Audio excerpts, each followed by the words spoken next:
Assalamu aleykum ve rahmetullah berekatuhu. İnşallah ahli İslam braderler bizlerdi ve sizlerdi cennet ahillerden kısın. Amin amin. İnşallah biz azimle Mescid-i Nebevi'de inşallah bugün Cuma günü yani hacil masakin doğan dualar kabul olatan inşallah mana şu Resulullah Selam'ın en mübarek inşallah mana bu kabirlerinin adıda turupuz inşallah.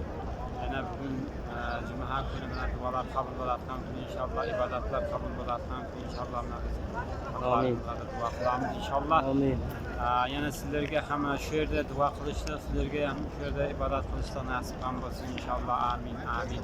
İnşallah bana bu görmeyenler olsa inşallah hem yağlık koyunlar inşallah bana. Yani inşallah bana bu görünürler hem ümmet tamamını görünürler. Maşallah, maşallah o biyattan nedir? Bana Medine-i Münevvere deydi bana bunu. İnşallah. Bana Medine-i Münevvere deydi. Maşallah. Maşallah. Assalamu aleykum ve rahmetullah ve berekatuhu.